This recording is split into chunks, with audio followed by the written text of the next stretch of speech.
2 Corinthians 9 and verse 6, the Bible says, "But this I say, he which soweth sparingly shall reap also sparingly, and he which soweth bountifully shall reap also bountifully.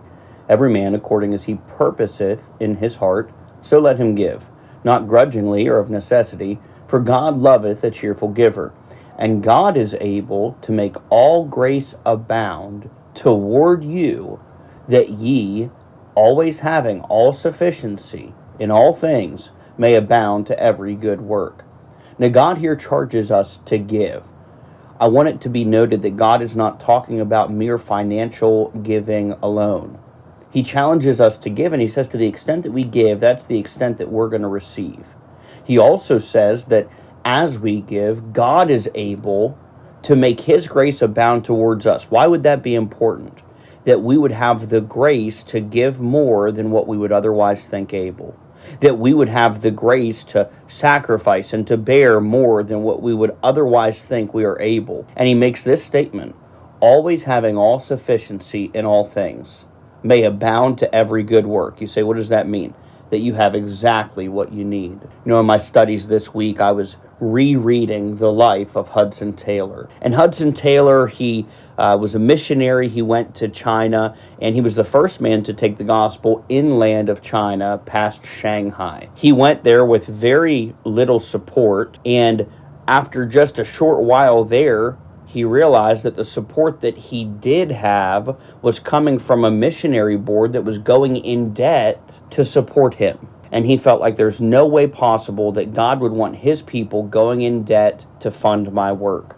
And so with no contacts and no friends and no finances, he wrote back to his mission board saying, "Look, I can no longer accept the support from the mission board." And so here he is in a place where he has no friends. Here he is in a place where he has no financial stability, and he says, "I can't take the money that you're sending me." So just a couple years into his mission, he has zero money. Not a month after he made this decision, not a month after he by faith said, "I cannot in good conscience serve God while God's people are going in debt for me to be here." Not a month after he wrote that letter, he received a letter from a man by the name of George Mueller, another hero of our faith, who had heard of his mission and decided to support that mission.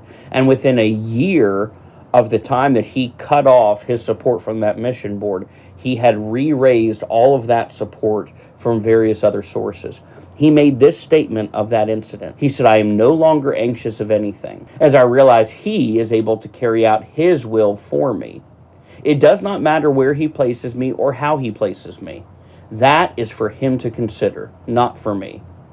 For in the easiest positions, he will give me grace, and in the most difficult, his grace is sufficient." Now, Hudson Taylor had come to understand this teaching in 2 Corinthians. He said, "I'm going to give everything that I can give. I'm going to give cheerfully. I'm going to give bountifully.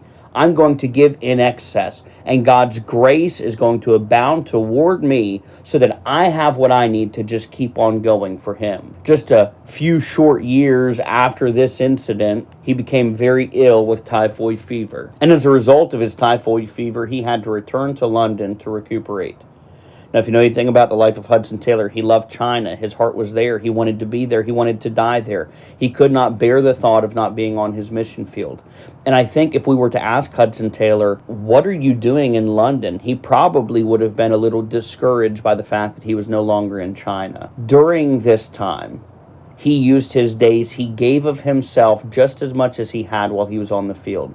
He wrote letters to churches. He wrote letters to missions, trying to raise support. And in the 6 years that he was in London recovering, he founded the China Inland Mission. He signed on 21 missionaries, and he raised roughly $200,000 for the mission that God had sent him on. During that time, he raised the support of Charles Spurgeon. During that time, he saw God work mightily in London. And while preaching in England, a young man by the name of Charles heard him. Charles would later surrender his life to China, the Congo, and India. C.T. Studd is what we call Charles today. C.T. Studd surrendered his life to the mission field while Hudson Taylor was preaching. Now, I think if we had asked Hudson Taylor, "Where do you want to be? undeniably he would have said, I need to be in China. That's where God has called me. Even though God moved him providentially from where he felt like he was supposed to be and sent him to a different country where he felt like he should not have been, because he stayed busy and he kept giving of himself and he kept sacrificing and he kept trusting God. We see a mighty work accomplished. The China Inland Mission, C.T. Studd, over 21 missionaries surrendered to preaching on the field in 6 years' time. It's incredible when we see everything that God allowed him to accomplish in a time of illness. You see, what does that say to you? To me, it says that whenever we have opportunity, whether on our terms or not on our terms, we need to give everything that we can. We need to give as much of ourselves as we can. Yes, financially. Yes, we need to give of our talents. Yes, we need to give of our time. Yes, we need to give of our life. We need to surrender to the Lord and we need to serve him and give bountifully as a cheerful giver. You say, why? Because God is able to make his grace abound to us where we don't feel like we can give more. He's able to help us go a little further, that we may always have all sufficiency in all things. And not for no reason, but that we may abound to every good work. The challenge today is this, folks. None of us are where we wish we were right now. None of us are where we planned to be 10 years ago today. But every one of us has the grace to serve God today. Every one of us has the grace to do something for God today, to stay busy for God today, to give of ourselves for the Lord today. Might I encourage you that we give bountifully, that we might see his grace sufficient, and that we may abound to every good work. We love you, folks. We'll see you tonight, 7.